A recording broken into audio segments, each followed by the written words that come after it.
سورۃ النمل کی آیت نمبر 15 اور 16 کی تلاوت کی گئی ہے۔ گزشتہ درس میں حضرت موسیٰ علیہ السلام کی نبوت اور ان کی قوم کا ذکر تھا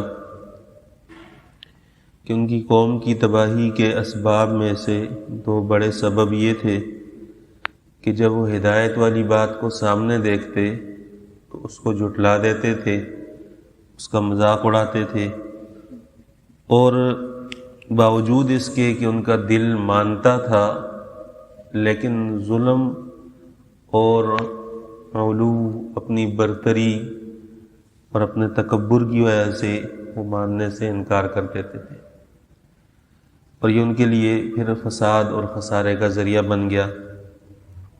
آج کے درس میں جو دو آیات پڑھی گئی ہیں، حضرت سلیمان علیہ السلام کے واقعے کی ابتدا ہو رہی ہے، جس کو قرآن کریم نے اس مقام پر تفصیل سے بیان کیا ہے۔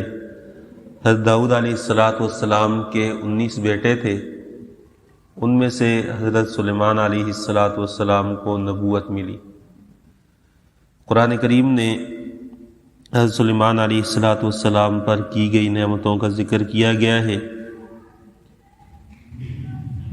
ان دو آیات میں پہلا سبق یہ ہے کہ جب اللہ کوئی نعمت دے دے تو اس پر اللہ کا شکر ادا کرے، ناشکری نہ کرے، ورنہ وہ نعمت چھین لی جاتی ہے، اس کے لیے دوام اور بقا نہیں رہتا۔ دوسرا سبق یہ ہے کہ جب اللہ تعالیٰ کی طرف سے انعامات کا سلسلہ ہو تو اس کی نسبت اللہ کی طرف کی جائے، اپنے کمالات میں اس کو شمار نہ کیا جائے کہ اللہ کا احسان ہے، اللہ کا فضل ہے، اللہ نے ہمیں نواز دیا، اللہ نے کر دیا، اپنی طرف نسبت نہ کرے۔ اس نسبت سے بعض دفعہ انسان دنیا کی نعمت سے محروم ہو جاتا ہے۔ سلیمان علیہ السلام کو اللہ تعالیٰ نے اتنی بڑی حکومت اور بادشاہت دی تھی، انسان، جنات، حشرات، طیور، پرندے، یہ سارے کے سارے حضرت سلیمان علیہ السلام کے ماتحت تھے، اور ان کو پھر زبانیں سکھائی گئی تھی۔ امام قرطبی رحمہ اللہ نے اس مقام پر مختلف پرندوں کا، جانوروں کا ذکر کیا کہ جن کے بارے میں، جن کے الفاظ سنے اور سلیمان علیہ السلام نے فرمایا کہ یہ پرندہ یہ کہہ رہا ہے، یہ جانور اس وقت یہ کہہ رہا ہے، اور قرآن کریم کی نص میں وضاحت ہے کہ سلیمان علیہ السلام کو ان کی بولیاں سکھائی گئی تھیں اور ان کی حکومت دی گئی تھی۔ پھر انہوں نے مختلف پرندوں کے بارے میں، حشرات کے بارے میں تبصرہ بھی کیا ہے کہ عقل مند ترین پرندہ وہ کبوتر ہے، اور دانا ترین حشرات الارض میں سے چیونٹی ہے۔ چیونٹی کے بارے میں لکھا ہے، آگے بھی اس کا ذکر آ رہا ہے کہ یہ اتنی سمجھدار ہے کہ جب کوئی دانہ اٹھاتی ہے گندم کا تو اس کو اپنے پاس ذخیرہ کر لیتی ہے، اور ذخیرہ کرنے سے پہلے اس کو درمیان سے کاٹ کر 2 ٹکڑے کر دیتی ہے کہ اگر پورا دانہ ہوگا تو اس صورت میں وہ اگ کر اس کی خوراک بننے سے رہ جائے گا۔ تو اللہ نے اتنی بصیرت، اتنی سمجھ اس کو دی ہے کہ وہ اپنے لیے لائے ہوئے دانے کو 2 ٹکڑوں میں تقسیم کر دیتی۔ جانوروں کو اللہ تعالیٰ نے عجیب صفات سے نوازا ہے۔ ابن جوزی رحمہ اللہ کی ایک کتاب ہے، کتاب الاذکیہ، اس کا اردو میں ترجمہ بھی آ گیا ہے۔ اس میں حضرت نے بہت سارے جانوروں کے مختلف واقعات لکھے ہیں۔ اس میں ایک شخص کے بارے میں لکھا ہے کہ اس نے کسی کو کہا، میرے اوپر غربت کے ایسے ایام آ گئے کہ میں انتہائی تنگ دستی اور فاقہ کی وجہ سے مجبور ہو کر، گھر والے چلے گئے، میں اکیلا گھر میں رہ گیا، کچھ بھی نہیں تھا۔ تو ہمارے گھر میں ایک پیالی تھی، تو وہ پیالی میرے ہاتھ میں تھی، تو میں نے اس وقت دیکھا کہ ایک چوہیا ہے، وہ بار بار بل سے نکلتی ہے، میرے سامنے سے یوں گزرتی ہے، پھر واپس بل میں چلی جاتی ہے۔ تو فارغ آدمی کیا کرے گا؟ کچھ بھی نہیں کرے گا۔ کہہ رہے میں اس کے تماشے میں لگ گیا، میں نے وہ کٹوری یا وہ پیالی اٹھائی اور اس چوہیا کے اوپر رکھ دی، اس کو بند کر لیا۔ ویسے یہ فارغ وقت میں بیٹھا ہوا تھا اور کوئی کام نہیں تھا۔ تو کہتے ہیں کہ اس نے جب وہ ان کے اوپر رکھ دی تو تھوڑی دیر کے بعد اسی بل سے ایک چوہا نکلا دوسرا. وہ آیا، اس نے آ کر کٹوری کے ارد گرد چکر لگایا، پھر اندر گیا اور جا کر ایک دینار نکال کر لایا، بل سے ایک سونے کا دینار نکال کر لایا اور وہ لا کر ان کے سامنے پھینک دی. گویا کہ یہ ایک رشوت تھی کہ شوہر کو رہا کرو یا بیوی کو رہا کرو اور یہ دینار لے لیں. تو کہتے میں دیکھتا رہا. تھوڑی دیر کے بعد وہ دوبارہ گیا، ایک اور دینار نکال کر لایا. سونے کے سکہ ہوتا ہے، دینار کا لفظ اس کے لیے بولا جاتا ہے. تو تھوڑی دیر کے بعد وہ دوبارہ گیا اور دوسرا دینار نکال کر لے آیا، تیسرا لے آیا، چوتھا لے آیا. کرتے کراتے میں نے جب اس کو نہیں چھوڑا تو اس نے کافی سارے دینار میرے سامنے ڈھیر کر دیے. تو پھر اس کے بعد میں نے سوچا کہ اب اس کے پاس کچھ اور ہوگا.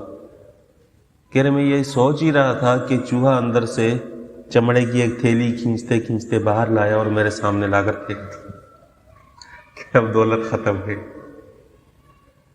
تو کہتے میں نے وہ کٹوری اٹھائی اور وہ دینار لیے اور اس سے اپنی ضرورت پوری کی اور گھر والے بھی راضی ہوئے. تو وہ مسئلہ یہ پوچھنے کے لیے آیا تھا کہ میں ان دنانیر کو استعمال کر چکا ہوں، اب تو میں تاجر بن گیا ہوں، ان کا کیا کروں؟ جو استعمال کیے تھے اس وقت تو میں اس حالت میں تھا کہ میرے لیے مردار کھانا بھی حلال ہے. تو اللہ تعالیٰ نے جانوروں کو عقل دی ہے، سمجھ دی ہے، ایک شعور دیا ہے، لیکن ان سب سے مافوق انسان کو رکھا ہے. انسان کو سب سے زیادہ عقل اور شعور سے نوازا گیا ہے. تو جانوروں کی بولیاں حضرت سلیمان علیہ السلام کو سکھائی گئی، اس کو انہوں نے بطور احسان کے ذکر کیا ہے. جب پیغمبر ایک چیز کو احسان کے طور پر مانتا ہے، اللہ تعالیٰ نے ہمیں بہت ساری نعمتوں سے نوازا ہے، ان میں ایک بڑی نعمت یہ زبان کی نعمت ہے کہ ہمیں مختلف زبانیں بھی آتی ہیں، ہم بول چال بھی جانتے ہیں، ہم بات کر بھی سکتے ہیں. اس پر مستقل نام لے کر زبان پر اللہ کا شکر ادا کیا جائے. یا اللہ تیرا احسان ہے، تیرا شکر ہے کہ تو نے ہمیں زبان کی نعمت سے نوازا. سلیمان علیہ السلام کو یہ نعمت دی گئی تھی. آپ حضرات الفاظ کا ترجمہ دیکھ لیں، آگے اس واقعے کی تفصیل آ رہی ہے. وَلَقَدْ آتَيْنَا دَاوُودَ وَسُلَيْمَانَ عِلْمًا، اور تحقیق ہم نے دیا داؤد علیہ السلام کو اور سلیمان علیہ السلام کو علم. علم سے مراد علم شریعت ہے جو انبیاء کے شان کے مناسب ہے، اور باقی چیزیں جیسے سلیمان علیہ السلام کو زرہ گری کا فن دیا گیا، یہ ساری چیزیں اس کے ماتحت آتی ہیں. اصل نبوت ہے اور اسی کا ذکر ہے. وقالا، ان دونوں نے کہا، الحمدللہ الذی، تمام تعریفیں اس رب کے لیے ہیں، الذی، جس رب نے فضلنا، ہمیں فضیلت بخشی ہے، علی کثیر من عبادہ المؤمنین، اپنے ایمان والے بندوں میں بہت سارے لوگوں پر. وورث سلیمان داؤد، اور سلیمان علیہ السلام وارث ہوئے داؤد علیہ السلام کے. یہاں وراثت سے مراد وراثت نبوت ہے، احکامات شریعت ہے، مالی وراثت مراد نہیں ہے. یہ ذہن میں رکھیں. میں نے شروع میں عرض کیا کہ سلیمان علیہ السلام کے 18 بھائی اور بھی تھے، یہ 19 بیٹے تھے داؤد علیہ السلام کے. قرآن نے خاص طور پر سلیمان علیہ السلام کو ذکر کیا. مراد یہ ہے صرف ایک بیٹا تو وارث نہیں بنتا، اگر مال مراد ہوتا تو سارے بیٹوں کا ذکر ہوتا.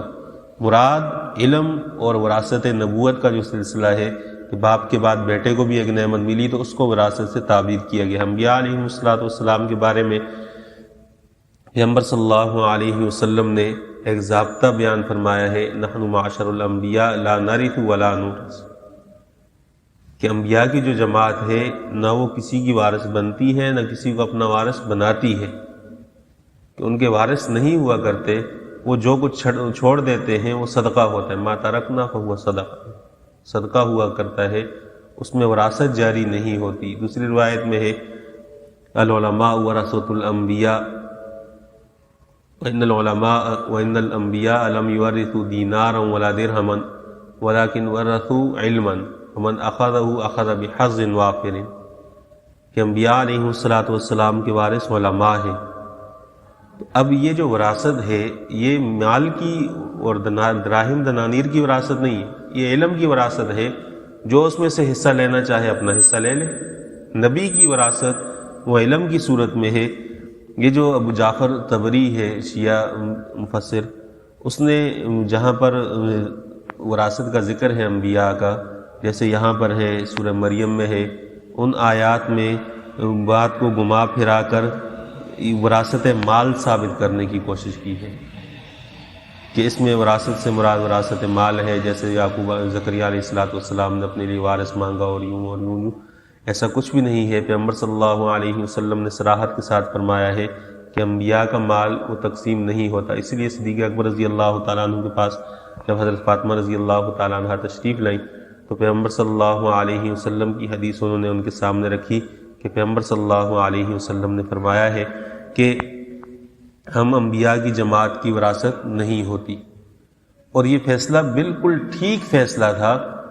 دیکھیں، اگر بیٹی ہے اور 4 بیٹیاں ہیں، ان کا حصہ اور بیویوں کا حصہ تو وہ بھی تو وراثت میں آئے گا، اور بیویوں میں حضرت عائشہ رضی اللہ تعالیٰ عنہ صدیق اکبر رضی اللہ تعالیٰ عنہ کی بیٹی تھی۔